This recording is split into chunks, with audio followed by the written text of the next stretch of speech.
Hey, what's up? I'm your host, Mooka Chanel, and on this episode, Jay Macc and I get into all things LA creative journeys and the segments that you love. Be sure to like, comment, and subscribe so you never miss an episode.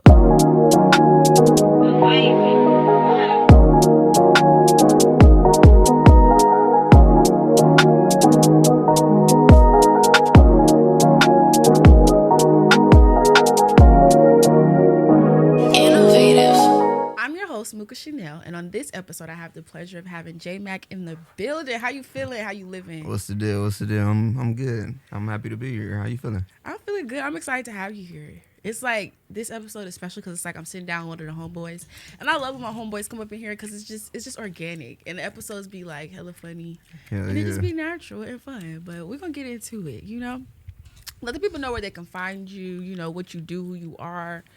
Because everybody don't know you like I know you, Okay. I got to get better at this, so this is me working at it. My name is Jay Macc. You can find me at Jay Macc on Instagram, all the socials, really. And I'm a creative out of LA. I work closely with the Eagle team. My man is Jay Million.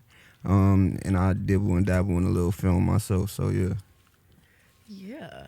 Okay, so let's get right into it. I want to know, just in life, when did you realize that, you had passion for creativity, I would say always, just because I just know certain things at a young age caught my eye, and I just didn't know why. But now I would say I probably channeled it the most in the pandemic, because I was just having a lot of time on my hands and going to school, but that wasn't really occupying my mind. So I just started I play the game, you feel me, in my spare time when I'm at the house, and I just start taking videos from the game and chopping it up and editing little funny videos, and then that turned into 2021 making a short film, and just I would really say through the pandemic though I really honed my editing skills and really all right, this is what I want to do, this is what I want to create. Mm-hmm.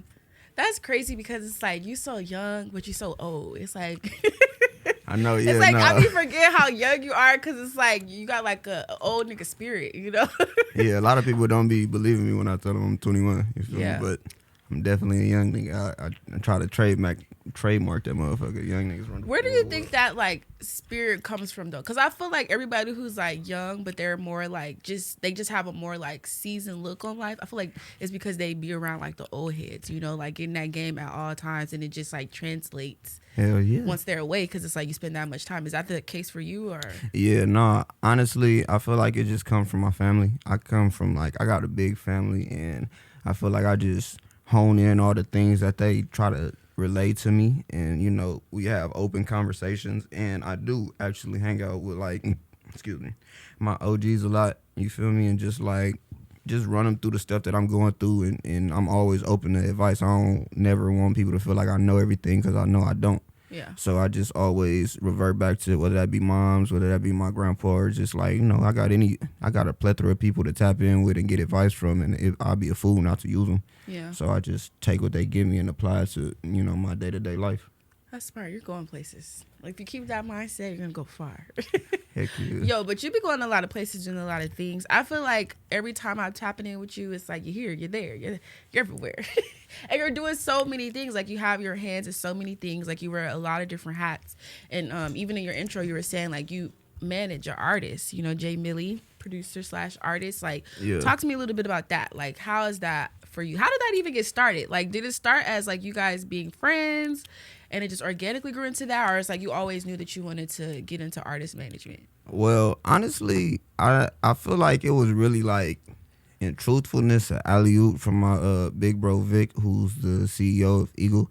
He when they start ramping up conversations with them signing Jay Millie, he just brought me into the fold, and he understood that I was a well-organized young dude, and he knew that I was just as passionate about the music and creativity. So he just threw me the hoop and said, this is what we got going on. You think you capable? And I said, yeah. And that was 2021. So 2023, we got this. It's a little exclusive, but we got a collab coming up with 2K Okay. next week. So Shire season getting yeah, them jewels, okay? yeah. That's lit. But I want you to talk to me a little bit about like the challenges of, working in artist management, because I feel like music is always going to be an industry where it's like it looks so glamorized and so fun at all times, because it's like, you get to go on tour, you get to like, live that rock star lifestyle, you get to like, meet new people, get that money, like the whole experience. But what are some of the challenges that you face thus far in the journey of like embarking in this role? I mean, I feel like with artist management, it's always like you just gotta know, and I'm still learning this as I go, but you just gotta know who you're dealing with, and you gotta know where they are missing things at and need help, like to help them improve, whether that be organization, whether that be timeliness, whether that be communication with all people, like, things got to move. You got to be able to make shit move. So if you ain't really like having the conversations in order to do that, then you are not benefited the artist. So, I'm having conversations on behalf of Jay Millie that he ain't even in the room with, but I'm just trying to push the needle forward, because we ain't trying to, just be an artist with nothing to show for it. We just trying to keep building in that sense. So I would say the biggest challenge is really just to stay consistent and stay motivated with it. But, I have fun with it too, because it's like you said, I'm young, so I'm learning a lot of this shit on the fly. But at the same time, it's like I'm always willing to. So it makes it less hard.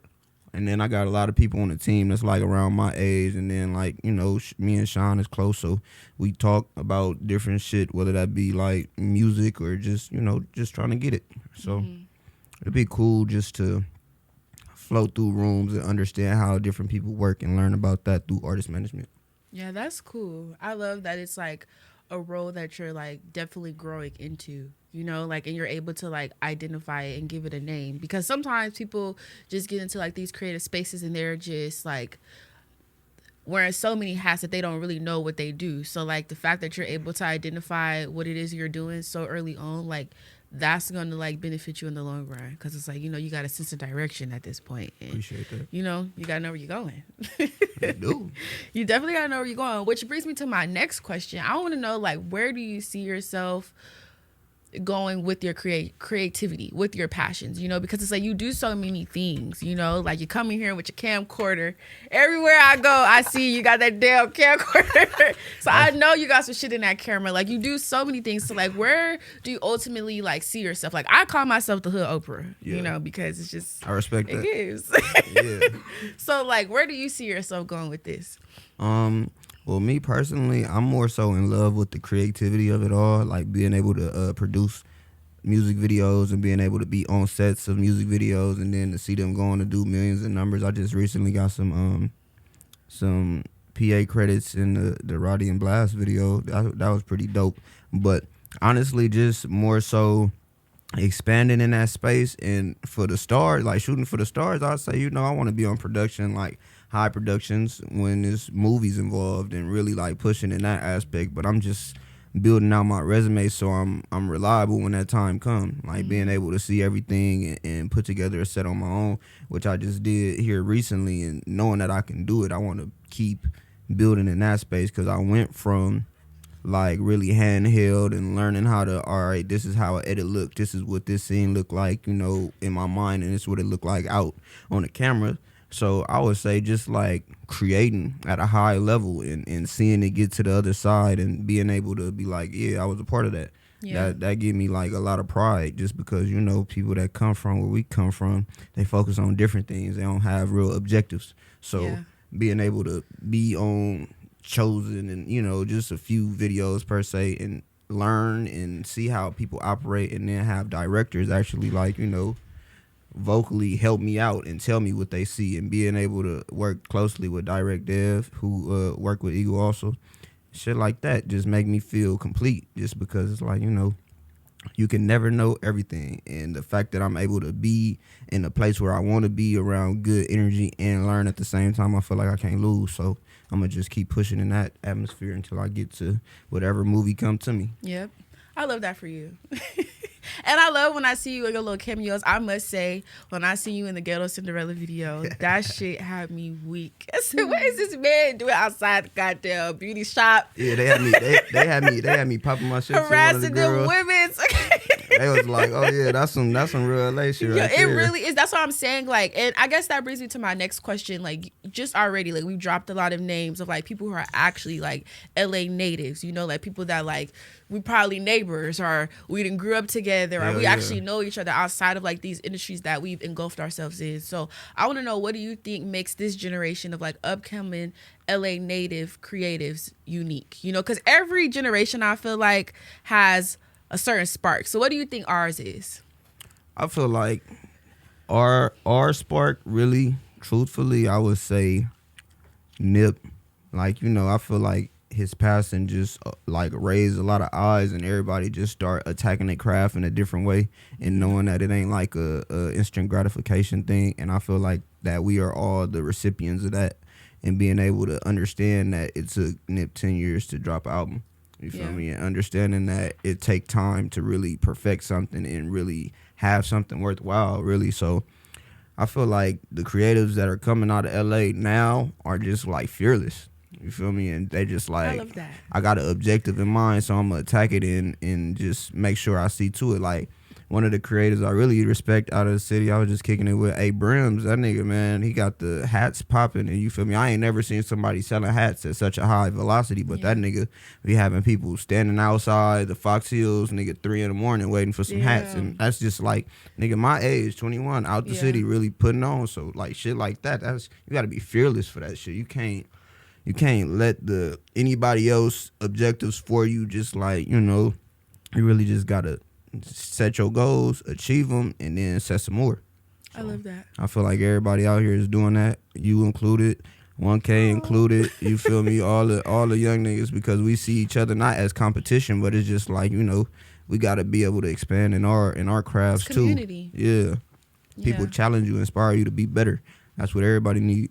Yeah, I love that. And it really does feel organic, you know, like even when we collaborate, like even this, it's like it feels natural. Like, I mean, the cameras is here, but like we have these conversations while we're outside, like lit, like outside. We're about to get it, bro. Yeah. We're gonna be at the top. Y'all don't even know. It's a little cut water in this cut right here. We out here having a good time. You done told them the potion formula. That is crazy. Mooka got me opening up. Yeah, I ain't tripping off.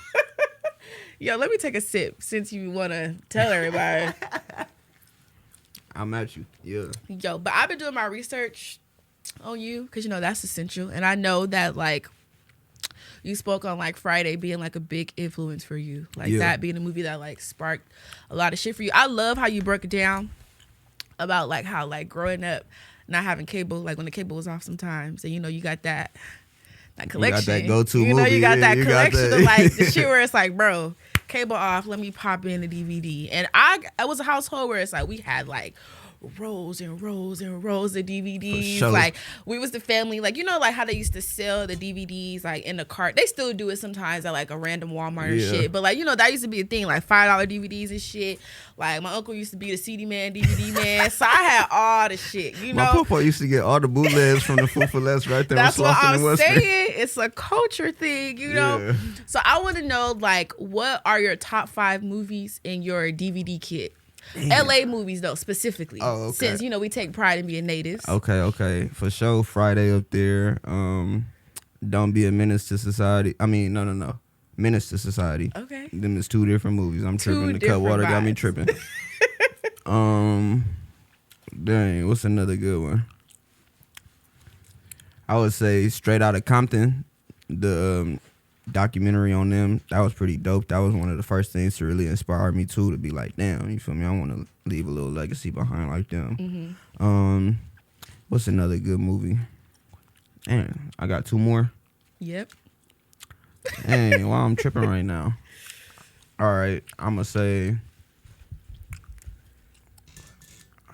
say Poetic Justice is another great LA movie. Yes.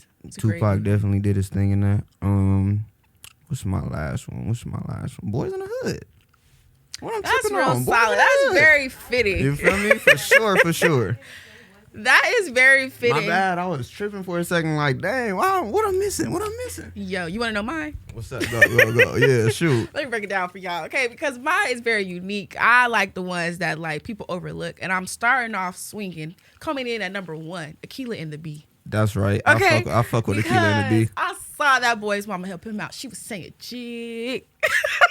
Yeah. Like I quote that movie like on a regular. Like, and I think people forget that movie a lot. Like, no, Aquila was from the hood. Okay.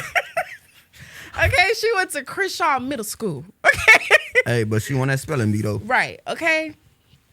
So definitely Aquila and the Bee, The Wood. Because that's just the like is a good one. My aunties would say that. It's just a classic. Yeah. This next one might surprise a lot of people because I talk shit about this movie. But Love and Basketball, for the purposes of like the cultural references, not the love story specifically, but just the way that the movie is like filmed, depicted, and like showed. It's just like, oh, I just love it. Yeah. Poetic Justice as well. Yeah. I'm glad we see eye to eye on that one being the top 5. Poetic Justice is just like really. It's a beautiful movie. And then honestly, I love a funny movie. And I don't want to say Friday because you said Friday. Man, don't. We could be on that one. What Friday not top 5? Friday is always going to be a great movie, but I also love The Wash. Damn, I'm mad that I missed that. I forgot about The Wash, bro. I would just put that out there because when the cable was off, I was watching all types of shit. Yeah. No, The Wash is a quality one. I'm mad that I freaking forgot about that one. Damn. You're talking to a film girl. We see each other. You know, Blast and Bino flipped that in the movie video. I know that video is gonna like go down. Man, rest in peace, Teddy Ray, bro. Rest in peace, Teddy Ray. That video's gonna go down in history because so many people got cameos. It's like, bro, where the fuck is I at? That shit was lit. I'm not gonna lie. We was out there all day in that parking lot. It was hot as fuck. Everybody was at that nigga Teddy Ray, man. They make me sad, bro. Man, rest in peace. It's crazy, bro. You're 36. He had the greatest energy ever, bro. You're 36. Nigga has bullshit elaborate ass ideas every 30 seconds. Man. Yo, that is crazy though. But that's what I'm saying. Like, when you really are like, I think being a native, like we hold a certain like privilege because everybody comes here chasing what we organically do. You know, like we don't have to try too hard to like blend in with the crowd because we are the crowd. You know, like so I just love that part of it. Like these legends that we're like coming up with and knowing and like respecting. Like we actually have like a different connection to them because it's like it's organic. Like this is it feel like family. Like even if you don't know them, like if you cross the lines enough, it was yeah, that's somebody. People over there from over there around the corner. Yo, so I love that. But let's talk about how you feel about being part of the Eagle team. You know, you came out here all studied out, repping the set. Okay. Hey man. So how did that come about? I packaged and shipped this motherfucker. You feel me? That's why I'm rocking. I'm like proud to have done that. But to be honest, how it came about, my so Vic, CEO Eagle, he is like good friends with my aunties. They like, they came up in the same time in LA. And when I was getting out of high school, my aunties was telling me like to get up with him and like just the type of energy for what I wanted to do. They knew I had. They plugged me with him. And the first time I met him was at the brand new video for Blast and Bino. It was on 103rd and Harvard. And I was just sitting out there rolling me some weed. And bro walked up and I'm like, oh yeah, you Vic, you feel me, whatever. Well, I got bro number and I told him like, I just got a lot of time and I want to be able to be a part of whatever you a part of because, my auntie's been telling me about you and he took me up on my word, man. That nigga had me packaging merch. I done packaged thousands of shirts and T-shirts and all before Red Bull and all of that. So it's like, I appreciate him for taking that leap of faith on me. Just being a young nigga from the streets, just like I'm trying to be on some different shit. You feel me? And he seen that in me, and he took me in. You feel me? We done had office spaces and just been able to work and understand what it looked like from the business side of shit. So I appreciate bro for that. It's kind of like Eagle is like your college. Yeah, for sure. That nigga Vic is definitely the professor. You feel me? He definitely be enforcing like, nigga, no, you need to be doing this. You need to read. You need to like. That's definitely like my big homie. Shout out to him. He definitely shout out to Vic, man. Man. No, I love that. But like, how do you like? So, what is your role like in that team dynamic?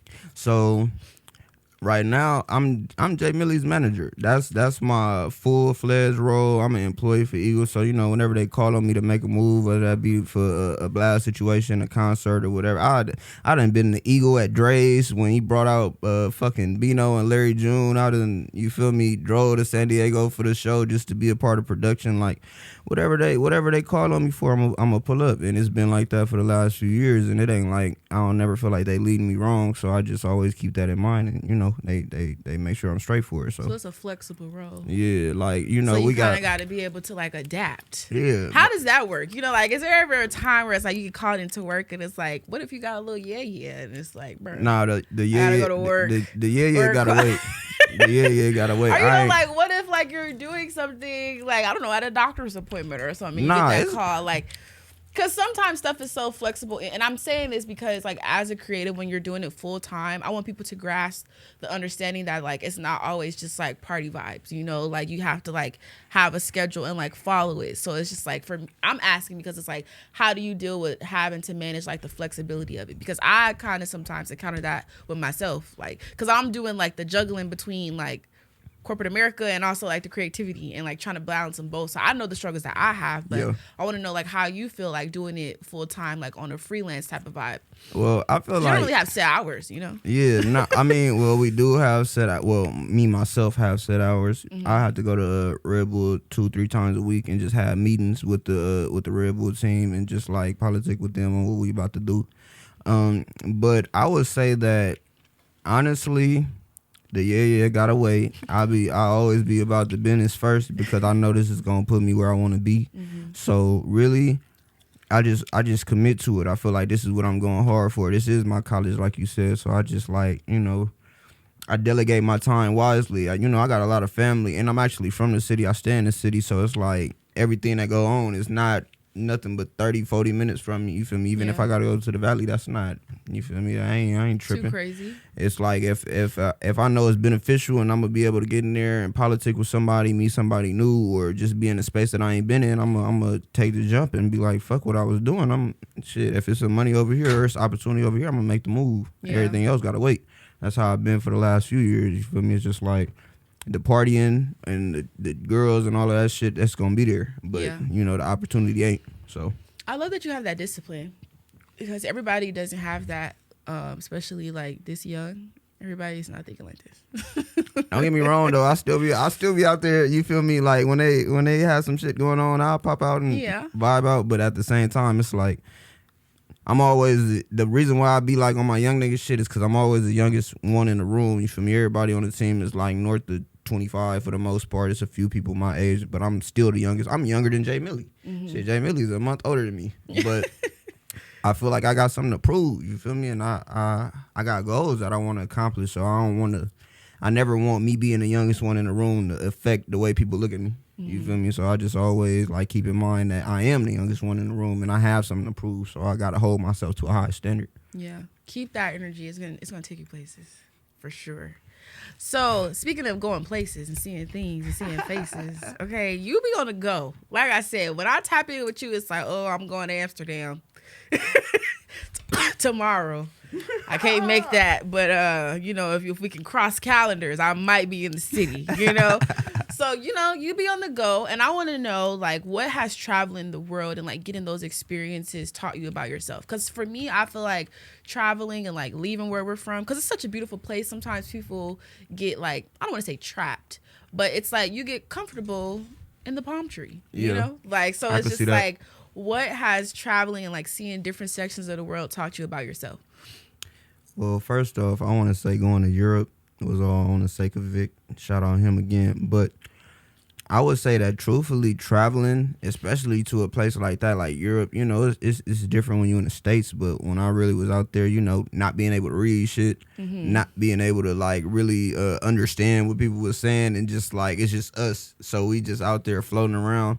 I would say that it really just shaped my perspective of knowing that it's beauty on the outside of LA, because I'm like a born, raised, whole family from here. Like before 2020, I probably never even got outside like that and really went nowhere. So just being able to do a lot of traveling in such a short time period, I feel like I achieved a lot of peace and a lot of happiness on the road, just being able to escape all the realities of being a black man in LA. Like, you know, when we out there, it ain't like, you know, police ain't tripping on us, you feel me? It's just like the aura is different. I could walk the streets. In Amsterdam, I was on a bike.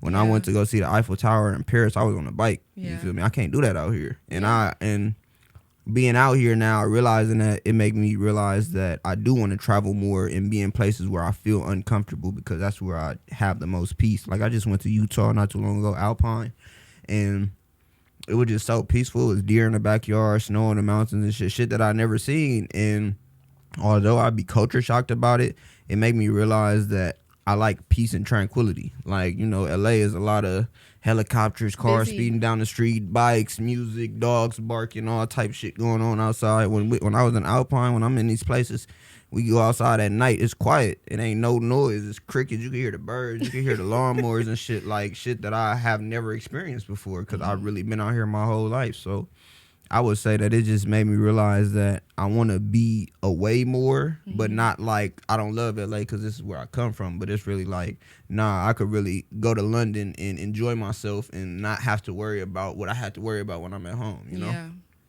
That's a beautiful luxury, and I'm willing that onto every black person in America, because it's like everybody needs to travel. Everybody for sure. needs to do it, you know, like if you can. And even myself, I be doing this. I don't got my passport yet, but it's not because it's not because I don't got the means. It's just like that's something that like I always put off. Like, okay, I'm gonna get it. Like, you know, I travel state to state, but I do need to get my passport. I need to. I'm gonna get it. I'm saying it here on camera, y'all. I'm gonna get that passport. I'm holding her accountable because getting that passport stamp, it ain't nothing like it. It changes the travel experience, so I've heard. Like, even my cousins be pressing me like, bro, we be out this country and your ass. Bro, I'm telling you, when they go to boom, I ain't gonna lie, that was like, that's when I really realized that I was out. I ain't never seen, you feel me? Like, niggas don't tell you about traveling and getting stamps on your passport and educate you on what the world look like outside of this. So the fact that I was able to go do that, I would definitely say that that's something important that you need to achieve, just because it's like, it give you a different perspective on how you look at yourself when you back at home. Yeah. I'm definitely gonna do it, y'all. Hold me to it. You know, we got it here on camera. Speaking of cameras and the man behind the camera, and sometimes in front of the camera, you know, we got to get into a day on the block. Like, I want you to talk me through that whole like creation of that web series. For you guys who don't know, like, this little nigga right here, he be playing Lil John Singleton. Okay, he has a web series titled A Day on the Block. It's a 3-part series. It came out 2020. Yeah, that was maybe 2021. 2021? Yeah, 2021. Yeah, but, you know, he wrote that treatment and executed it. Damn, that's crazy. That's funny. I appreciate you even bringing that up. But, you know, what was the question again? I'm sorry. Talk to me about how that got started. Like, what space were you in where you like, you know what, I'm gonna create this web series. Like, I'm going to produce this because I want to see more, you know, because it definitely captivated the kid. I was like, wait, what, like, that part 2, I'm like, wait a second. Oh, yeah. Man. Then part 3, I'm still alive. Like, oh, I'm still alive. Shit. This nigga's a survivor. You know what really inspired me to do that? I feel like I was in a tough time in my life, and I just wanted to be creative so bad, and I feel like I was sort of misunderstood with it. So I took it upon myself. Shout out 1050 too. 1050 shot that whole shit. He had the patience with me. I was just a young nigga. Like, I ran down on him and told him I had an idea, and he really like seen it through with me. So shout out 1050 for that. Like, I still appreciate bro for that, for real. That's my nigga for life.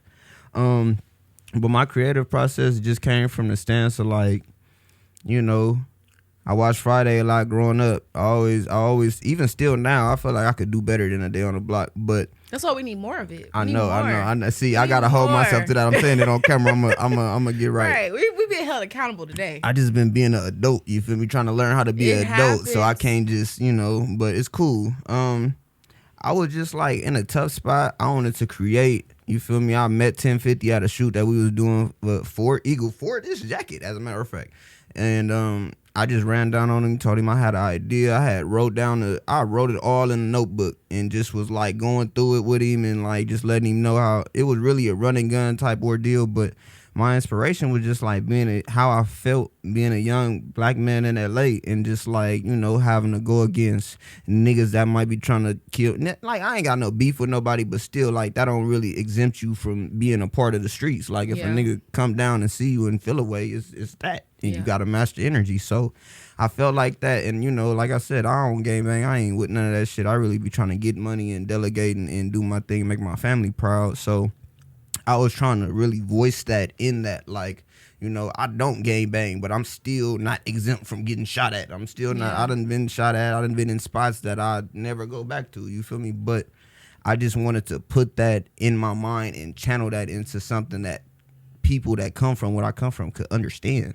And really just look at that and be like, I'm proud to have created that, because that's just truthfully how I feel. Even like I was saying the third one, like the outro, I did like a stat that I seen on the news, because, you know, I wake up early, so I'm up. At that point, my pawpaw was staying with me, so I'm up. We up watching the news, and it was saying, like, at that point in time, a lot of niggas was getting killed in the streets just on GP, like on some, you feel me, the numbers is high type shit. And mind you, I stay in South Central, so this is where I'm at. Like, niggas is getting killed, wooed, wham. Moms is, you know, tripping on me, don't be out late. I get all those calls because I'm really in the heart of it. So I had to voice myself, being that, like, I understand that this is going on around me. I'm not exempt from it, but this is what I want to do. I just want to be creative and still having that passion. Like, man, I know I done seen niggas get washed up and get life in jail. I done seen niggas die in the streets. That ain't for me. You feel me? That ain't my passion. So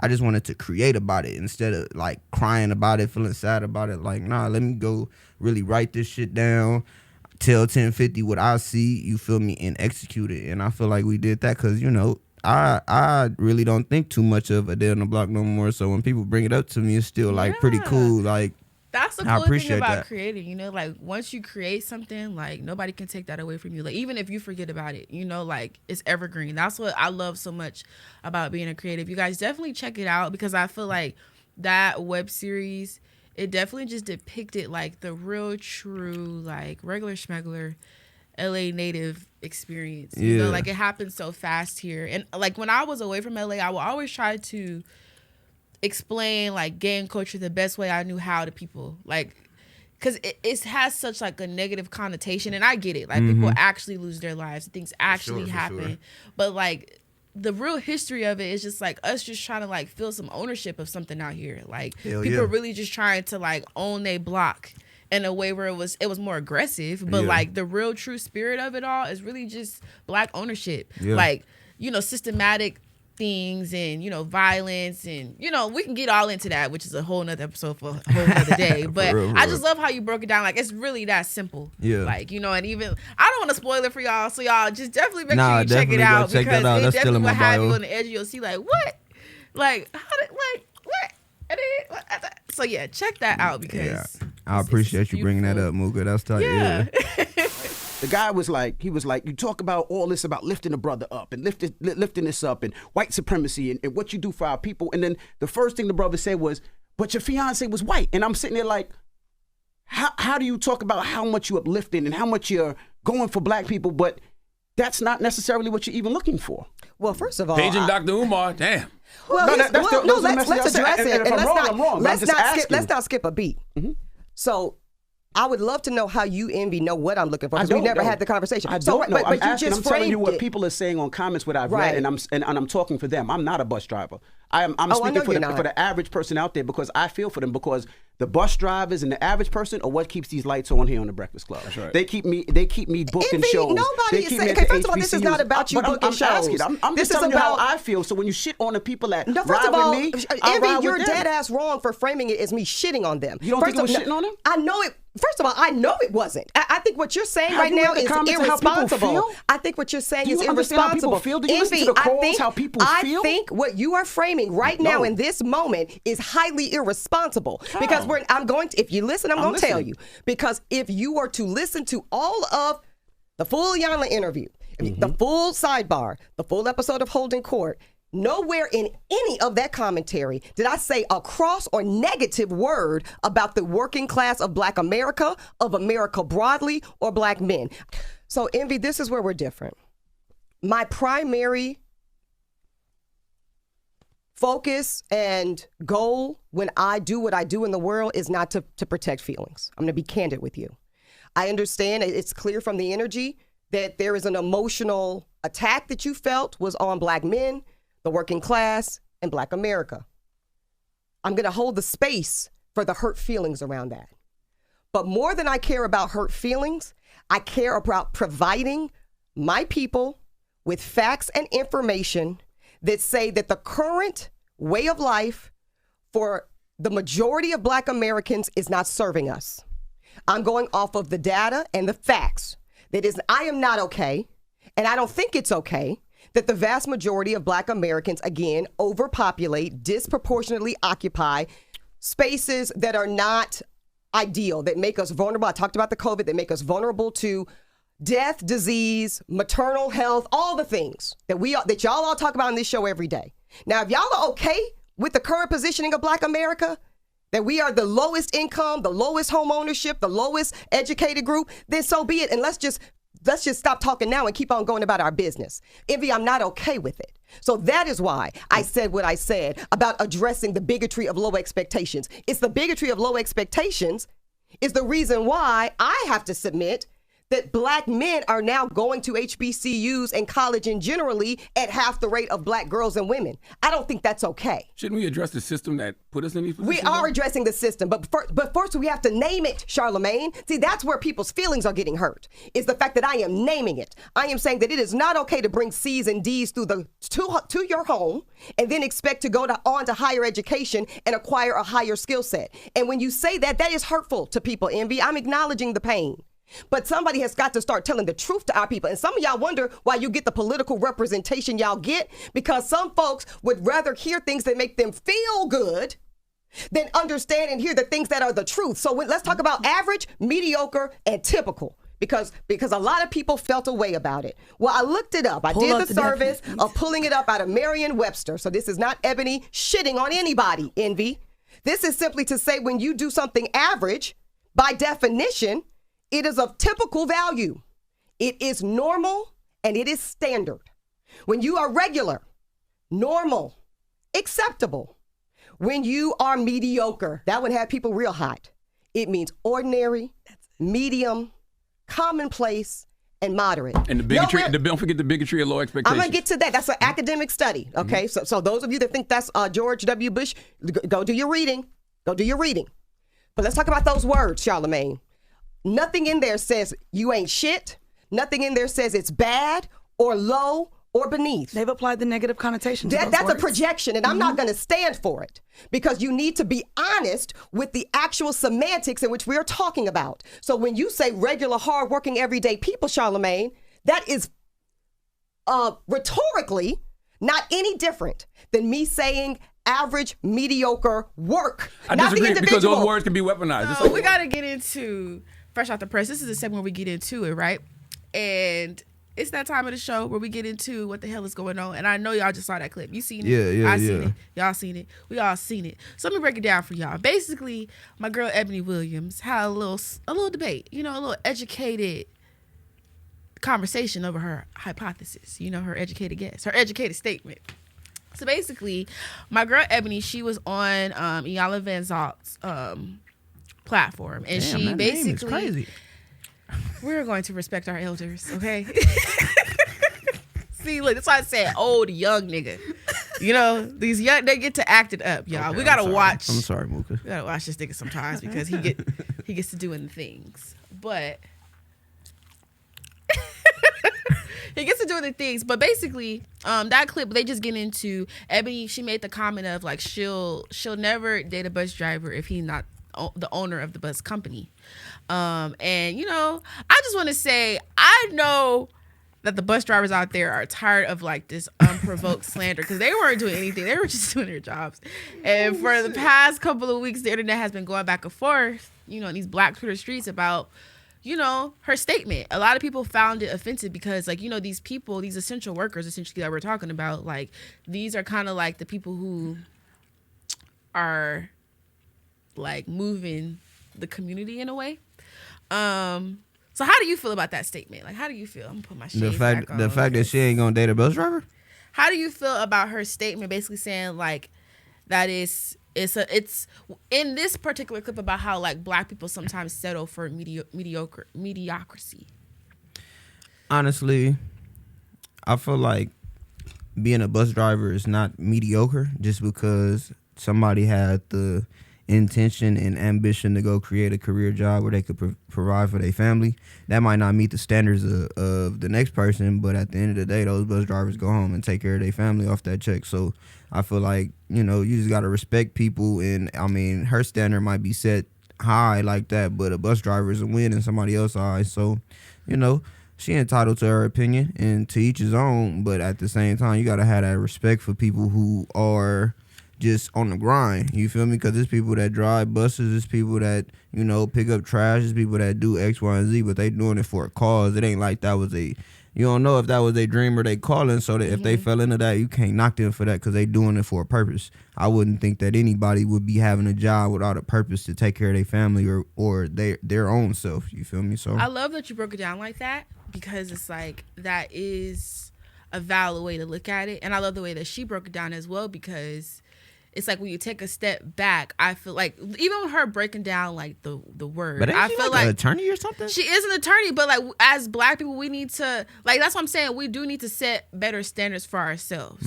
Like even you, like we're sitting here having this conversation, and like we talk about a lot of things about traveling, actually like setting a goal for something and executing. I feel like sometimes our people, just as a community, we get comfortable with just enough.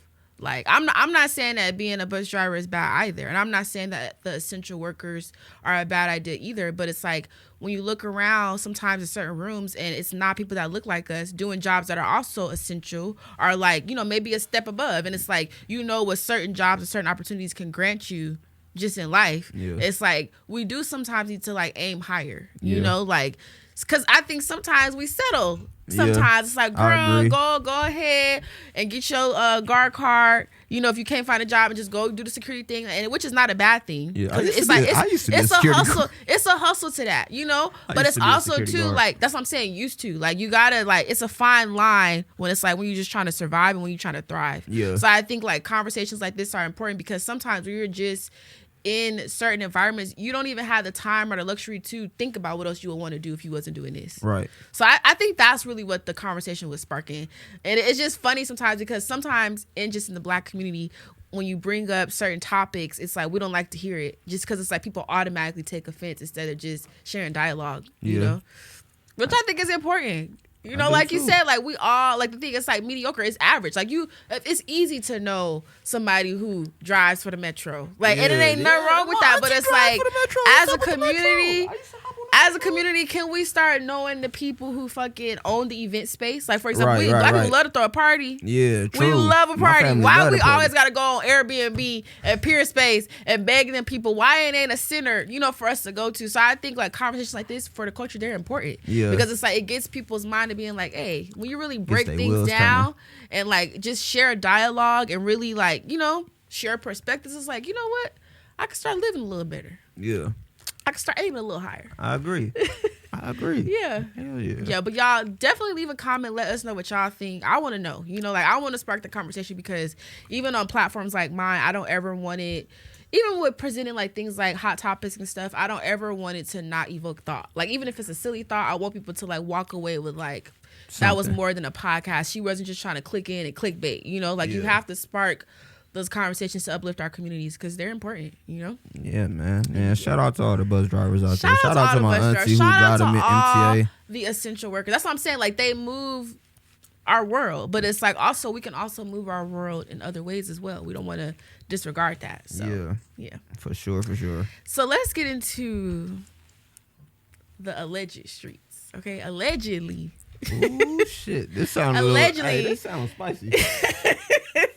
This sounds spicy. Allegedly, there was a scuffle between the R&B royalty. We got Usher on one end, we got Chris Brown on the other. Yeah. And allegedly, they got into it. They got into a fight. TMZ said some things, released some things, said that it was over something. That's what I'm saying. Allegedly, like stuff like this, like them blogs and what they write up, it'd be so crazy. Like people will really just like sell a story just to like say they saw something, you know? Yeah. So how you feel about that? Like, about them allegedly fighting? Like, if it is a thing, I can't even picture them fighting, honestly. I mean, that is so crazy. I feel like Chris Brown be turned up. You feel me? He be around the niggas that got him turned up. And I ain't saying that in such a bad way.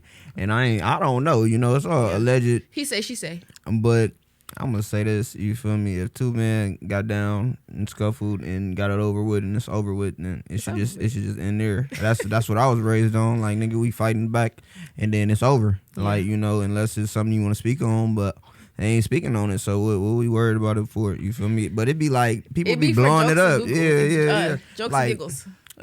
I wouldn't put it past Chris Brown socking a nigga, but at the same time, it's like, shit, if he do, that's his business, nigga. What I'm gonna do about it? I don't get worked up about shit that I read because it ain't got shit to do with me, nigga. If Usher took a punch, shit, that nigga was happy the next day, so I'm tripping off. No, I know, it's funny. TMZ is always like that platform for me where I'm like, how did they even find this out?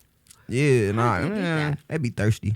It happens. They be looking for especially shit in LA. It's like people like live for the story. They live for like, oh my God. Yeah. That is fucking Jennifer Hudson. Gotta She's disassociate over there. myself from that shit. Show like, man, I ain't with the man. Shit, I'll be out. Sometimes it's inevitable though. Like when you become such a name, it's like there's going to be a story out in the morning. Even if y'all was just joking, it's like, this is going to be out. How are we going to they glasses. The PR be busy. Okay. Shout out to all the PR out there. Shout out to my PR. It's because they whole life under a fucking magnifying glass. I hope it never gets to that point. I want to be able to walk It's in going the to Target. get to that point. Even now, you have to embrace that. Like even us being on this scene of like this LA shit just coming up. Like, you know, it be things going on, and it's like if you don't protect your name in the right way, it be a little story floating around. It be a little reputation.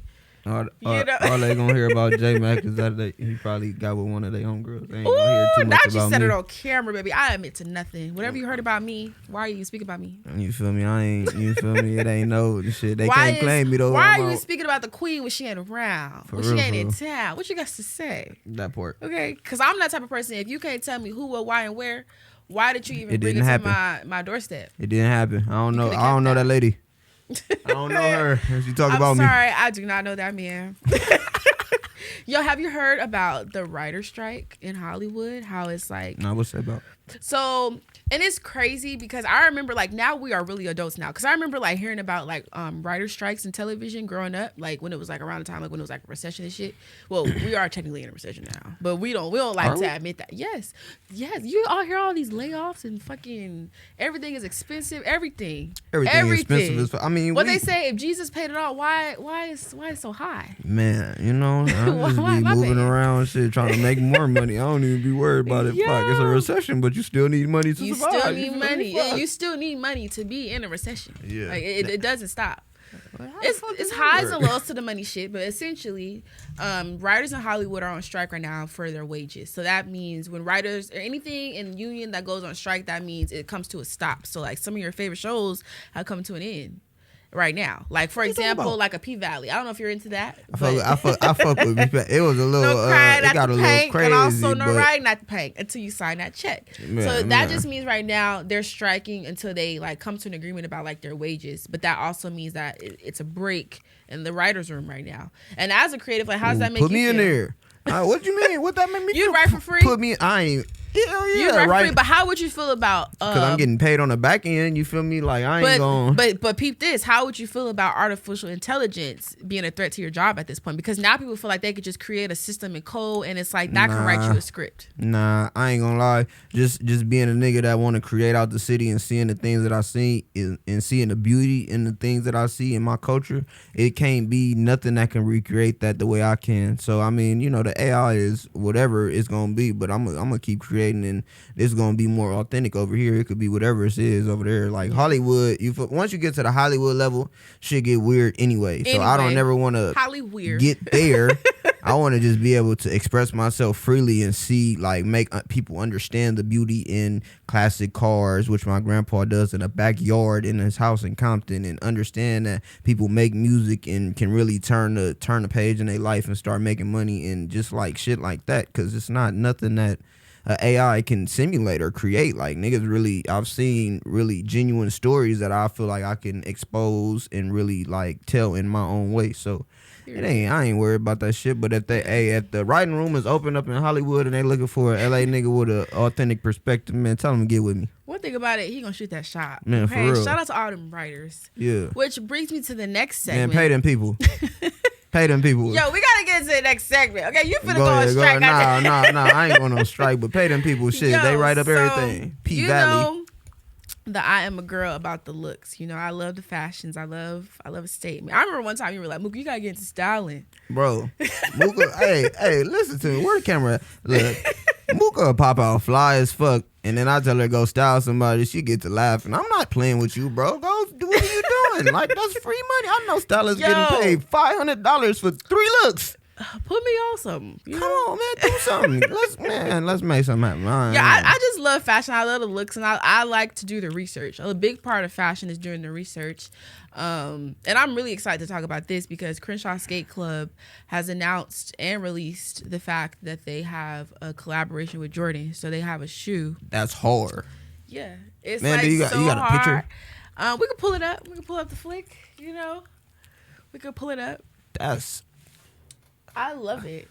Okay, I wouldn't wear the shoe. Ooh! Okay, but so rate that's this hard. Rate the kit. Rate the kit. Cause on a scale of 1 to 10? Yeah, because I'm like fashion police. That's how I present the fashion on here. So rate man, this kit. That's a good. I like the colorway. I feel like it's just a bulky ass shoe. I'm like a skinny nigga. I can't be popping out with big ass shoes on. So I would say maybe like a 5'6". You feel me? Yeah, like I ain't hating on it, but I just wouldn't wear the shit. You feel me? I support the Crenshaw skate. Man, nigga, what? Fucking with Jordan, nigga? What the fuck? Shout out to all them people that's doing that. Whatever. You feel me? I rate this shoe, honestly. What you rate it? I'm going to give it an 8.5. Just because, like I said, like I like to do the research, and I love how, like, on the tongue of the shoe, you know, you got the CSC, and it's just like it's a skate shoe, like, you know, like where they be skating at? He could skate anywhere. He's at the skate. Just I imagine. roller skate, but I'm saying like I'll pop skateboard. Oh no, yeah. I ain't fucking with no skateboard. But I'm not a skater. But I think I'm giving this shoe 8 because I like the story. Like I'm a person. Like I am always manifesting my Jordan collab. Like I am going to get one day somehow, some way. You know, and I just love when people get the opportunity, what they decide to do with it. Hell you know, yeah. like where it takes them, like what kind of design they come up with. Like I think. Just the brand of Nike is so dope. Like I remember I just seen Air. I went to the premiere. That was a dope experience. That was tight. So I'm just how always you get in there? fan. Wait, how you get in there? It just kind of fell in my lap, honestly. Like I said, really, it's because I really fuck with Bricks and Wood as a brand. Yeah. And they just, shared that, and I'm like, I'm there. Like, oh yeah, I'm gonna pop out. See, yeah, I'm going, and it was fun. That's crazy. I fucking met a Laylee. I can't talk. The fucking Cuddy. A Laylee May that day. That was who that? Oh, Ella May? You guys are all wrong. You said Ella May or what? A Laylee May. We gotta pull up the shoe because y'all don't do your research. It's funny because the shoe that I have on now, y'all, I just threw these on. These are not the shoe, but she was inspired by this shoe for her shoe that I love. The Luxes. I thought she like butchered her name at first. But I met her that day. A Laylee May. A Laylee. A Laylee? Yep. A real bitch. That's right. Not a fake one. I am always saying, bitch, I'm her, not calling nobody. And Mooka co-signer, I fuck with her. No, she's hard as fuck. Like, you've probably seen me out with her kicks on before, and like, oh. Like, once you see the shoe, you're going to be like, oh. Like, she is the fly LA girl. Like, let's start with these. I love these fuckers. That was a pair of shoes that I like wore to the ground. Like I wore the fuck out of them shoes. I love those shoes. These here, This fucking shoe right here, I love this shoe because it's so personal to me. Now we fuck got to with get those. into it, y'all. I fuck with those. We got to get into it because basically this shoe right here, it's like a reference. It's a zoom, so it's like an active one where you can really like move and groove in it. It's more flexible, like the sole. And I loved the fucking release of it because she highlighted my drill and cheer coach Shanora. Coach Shanora, if you know, you know. If you're a real LA Shout girl out her. and you was really in them fucking Hillcrest and Inglewood streets, shout out to Inglewood Jets. Okay, you're looking at a big alum right now. Yeah. But basically, Shanora, she's like the drill coach for the LA girl. Like, you know, like that's a part of our culture, like the MLK parade and fucking Pop Damn, when Warner. they Like gonna do that that again? is a thing. So like she took this shoe to highlight just that era of her life, and like it's using the colors of Hillcrest, which is the elementary school, the blue and the green for Inglewood. I love this shoe right here because it's just like the release of it was so special. Hell so yeah. to like meet her at the release for that, it felt almost magical. Like it did not feel real. Like it was like, oh my god, like I just like this is really happening. And it's like we Yeah. see in the movie at the fucking Magic Johnson, like, well, they don't call it that anymore, but you know, real ones now. Fucking Magic Johnson. That was like a cool moment, and she was just so cool. Like I even shooted my shot that day. I'm like, you gotta come on the podcast. Like, Oh, yeah. you gotta come on, and I'm That's gonna what keep I'm shooting talking because about, it's woman. going to happen. Like I love her. So tying it Black back into woman. Crenshaw Skate Club's collab, like I just love when like black people get an opportunity to collaborate and get a shoe. Like I'm kind of biased. Like I don't even really give a fuck about what the shoe look like. The fact that like we get a collaboration, I love to see what people do with it when they get the opportunity. Like even coming up, fucking Tiana Taylor got a collab coming. The Rose in Harlem, you know, the Queen. So it's just like, you know, I just love to see what people do with the Jordan brand when they get the opportunity to do it because it's a brand rooted in so much culture and history. So yeah, Hell yeah. yeah, y'all check out Crenshaw Skate Club. They have great merch, just great. It's just a great brand. And shout Excellence, out to that excellence. collab. You know, Hell I love yeah. that. That's tight. Yep. Anybody collabing with Jordan get a cosign from me. Shit, Period. for sure. Y'all up. Imagine an Eagle, Jordan. Ooh, I ain't even gonna say nothing. I'm gonna just let you see. I'm gonna let you I'm see scared of what's up. you. I'm scared of you. I'm gonna let you see what's up. I'm scared of you. I'm scared of you. But we gotta get into these music streets, you know. Shine season, we also be outside and we be on Ox. And Nah, we Mooka playing be that shit. outside. For sure. Go I ahead. mean, if you catch me out there, you'll know, and if you don't, you won't. You know, that part, I'm a ghost. You know, I'm here one day, going the next. I'm everywhere, but you know, I like to highlight music and I like to talk about like, you know, just what I'm playing. So this is the Who's on Ox segment, and I want to know right now, if we was in the car, what are you playing at this moment? Like songs or artists. Either or. You can name songs you're really fucking with right now, or even just artists that you feel like need to be in rotation when you're on Ox. Well, I'm playing J Million Baby. That shit is coming out in a few weeks. You feel me? That's gonna be the dope shit with 2K. I'm playing Chanel Superstar. That shit really make me like, yeah, Sean is my nigga, but that shit really make me feel like a young fly nigga that really For just sure. like be getting his money and be out the way.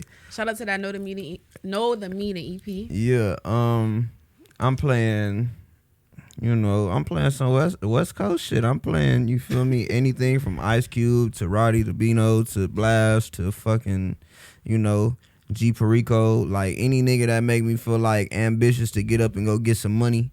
That's Nip. I can't forget about Nip. Dom, you feel me? Like them is niggas that I really grew up on, that really like set the pace for me, like as a young nigga, to know like you can really get money through this music shit and not have to really be on some weirdo shit. Just do you, nigga. Like do you, and you is gonna be enough. You I feel love me? that. For real. Well, I mean, we gonna have a fun car ride. It's gonna be some West Side shit going on. Hell yeah, nigga. You gonna get the palm trees, Yo. the bad outside. You feel me? All of them. I love that. Okay, so here on Shy Season, I like to pose conversations around mental health. And it's actually so funny. May is the month of mental health.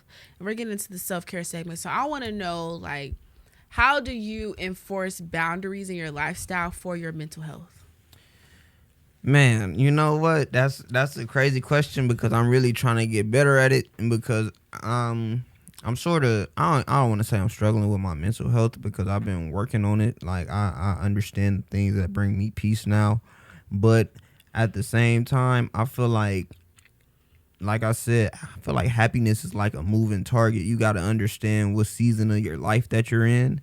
You got to understand what moves you and what you don't want to do. You feel me? And like, you know, I got a lot of family that call on me for a lot of different things, and it's hard to balance that and have a career and have a job that's so asking of me. So it's like I still battle with setting a boundary and not. Sometimes it'd be like, you know, you answer the phone, you might get roped into some shit that you ain't even had planned for the day. Yeah. But I feel like it's just like a process, like to know what happiness look like. Like even though, yeah, I don't feel like that shit is like it take a lot out of me. Sometimes I feel like it's for the greater good, you know, whether that be like making a move and just like feeling like, man, I don't want to do this shit, but it might mean something to somebody else. And I think about that shit because it's like I could be selfish, and don't get me wrong, I want to be more selfish, you feel me, and not be so selfless, because sometimes I let people get the best of me when I get in those environments. But I feel like really it's just all about knowing what you want out of it, you know, just make yourself happy. Cause ain't nobody else do it. They gonna ask and take and take and take. People gonna always push you to the limit. But I just feel like focusing on yourself and understanding what make you happy is a big factor in it. Like I know this music shit make me happy. I know that being at videos make me happy. I know that being around my family make me happy. So that the fact that I could identify that makes my mental health stronger, because it's like I can go from being at the house with 20 of my family members to a shoot off in wherever, and it's like that's work, but I just came off a vibe. I just came from hanging out with my grandma and my grandpa and like people that I'm blessed to have in my life. And you feel me, the fact that I have a family the way I do that support me and pull up to shoots in any way they can and just like always be there for me, that also helps my mental health when I'm struggling with work or struggling to understand what artist management look like. It's just good to know that I have people in my corner to back me. So even though I struggle with it sometimes, I feel like just finding a balance in it all, I'm getting better at. I love that. It sounds like, you know, you're just practicing that balance of it all, and that's what boundaries are all about. So, you know, just keep practicing that and just keep a balance in your life, because like for me, I feel like boundaries is what just sets the standard for self, and it just like protects you and just lets you know like this is how I love myself. Like sometimes I'm going to say no, sometimes I'm going to say yes, sometimes I ain't gonna answer the phone, right? But it's like you can't take it personal because that is my boundary. So just keep that going, keep that spirit. But you like tea? Do I like tea? like what type of tea? I like. You know, like the tea of them streets. Okay. Man, I wake up and drink tea in the morning, but we can talk about streets, I love both, you know. And we finna get into the final segment of the show, and this is the time of the show where my listeners, they give me the tea about what's going on. So I'm finna read this tea time entry, and it says, okay, hey Mooka, girl, I need advice on my situation, because you know, honestly, Shine Season is like for the girls. It's like the girls that get it and are really tapped in. Shout out to shorties out there, you feel me? Okay, so my homegirl is saying, I'm in a long-term relationship and I made the huge mistake of cheating. Oh, girls do cheat too, I'm really trying hard to regain my man's trust, but I'm getting weary. I feel like it's a double standard for when women cheat, and he's not really understanding where I'm coming from. What should I do? My sister is Issa. It's Issa. Is this? Issa oh, Lawrence, you talking about off the insecure shit on yes. God? She didn't cheat it. You know, women do cheat. It does happen. You know, because I feel like sometimes for women, like she said, it's a double standard. Sometimes for women, it's not always viewed in the same light. It's like when a woman cheats, it's automatically different from when a man cheats, you know? Like, I feel like it's more acceptable or more expected for a man to cheat. So I love that she called that out, because it happens. Yeah. And it happens, and sometimes you have to recover from it, and sometimes you can. But to me, like, the real core of it all, if it's like, if you really love this person, I think to the core, like, love is forgiveness, you know? Yeah. But at the same time, you have to have some non-negotiables in place. True. Just in life, where it's like, boundaries. And that's protecting you. So if you're starting to feel weary and you're starting to feel like forgiveness is not really being granted, and you feel like a double standard situation, sometimes it's just best to let things go, and sometimes it's just best to like take your emotions out of situations and just let it be what it is. You know, like if you are truly sorry for your decisions, all you can do is learn and grow. Yeah. And just move that thing forward, because it's like you're not married, you know. Hey man, it happens, you know. You know, how you feel about it? What's your advice for the tea? As far as old girl cheat on her boyfriend, man, I do not co-sign that. You feel me? But what about when a man cheats? I feel like it is a double standard though. I agree. I have a lot of women in my family. You feel me? That done went through shit like that. So I ain't gonna be an asshole about it. I'm gonna be real about it. I feel like, to be honest, just being a man and speaking from a man's perspective, I would say, I feel like that cheating from a man is considered to be more acceptable just because men are so lustful. And when I know like how I feel about if I had a girlfriend, like damn, it's crazy. Like to be in a full-fledged relationship with somebody and cheat on like. But do things not happen? Like that's what I'm saying. You're breaking it down. No. A girl like cheating is like super intimate to me. Like it's intimate. It's intimate when niggas do it as well. I'm sorry, but it's intimate when these niggas are doing it as well. Like, are y'all really just that impulsive or like it does not matter to you? Well, just like, you know. Like, niggas think that they can have it all. They want it all and then some. Nah. And then they don't even want to grant the forgiveness when it happens to them. The shit that they dish out, they cannot take. I'm single. For the record, right here I on am camera. single as well, but it's like, you're not, are you going to be single forever? Is that the vibe? You're going to be Jay Macc forever? Is that what's happening? Is that what's happening? I mean, I'm gonna be Jay Macc forever. You feel me? That's like a name I'm gonna stick by. It's not like they can't be mad at me for that. But I just feel like, you know, I ain't gonna be macking forever. I'm a lover boy. Look, I'm a lover boy. I be loving my girl, but at the same time, it's just like you can't let. You know, this is where we gonna have to divide at. You can't this let episode ain't gonna ever end. You can't let the girls run the game. Niggas never want to grant the same grace that women grant to men. It just doesn't happen. And I would like to see a change because it's like it's so easy for niggas to get away with so much. Like these niggas would get away with Would you forgive your nigga if he cheated on you? Much. If I saw real traits of forgiveness, accountability, and actively trying to change every single day, not just at a phase where it's like, all right, I got her back. It's like, no, you have to actively love me. Like, you have to actively work towards that. It ain't no falling off, okay? Because if we locked in, ain't no motherfucker switching up. And the moment you get to switching up, I don't need to stay with you. Because it's like, I'm the type of person, I'm keeping a record. Yeah. Like, not that I'm keeping a record of faults of like, oh, you did this, you did that. But it's just like, what is our story and what is it ultimately growing into? Yeah. Like, is it making sense or is it just kind of like a constant seesaw? Like, once I feel that, it's like, thank you, next. Man. I like to see progression. So, like, I'm not going to say that I'm just going to always just forgive, you know, but I'm also not going to forget, you know. Like, I'm not saying that I am accepting cheating, you know, for the record. But it's like, if I don't see an upward change of growth, if it's going like this, it's like, what's the point? Yeah, no, I feel you on that. That's all I'm saying, girl. Man, you got shit to think about, Bookie. Don't cheat on your significant other, man. Just don't be in a relationship, bro. Just don't do it. Like, just be honest. And if you feel like you want to step out and do whatever, like, have that conversation, have that dialogue. If you want to be single, be single. If you want to be in a relationship, stick to that. But don't blur the lines because you fucking it up for the real niggas. You feel me? Go ahead with that. Gone somewhere. Yo, but this was so much fun. Thank you so much for coming on the platform. Man, shout out Mooka, shout out SZN, shout out all y'all for having me, bro. I'm out here having a great time. We got Jay Macc out here shining, okay? She had to post some more cutting my shit because I drunk all this shit, man. I'm out here faded. Shout out to them people at the cut water. Yeah, okay? Man. Sponsor my girl, man. Stop fucking around. Look, okay? Because I'm out here drinking this shit. Okay, I'm here. I fuck with the cut waters too. That potion is in that cup, okay?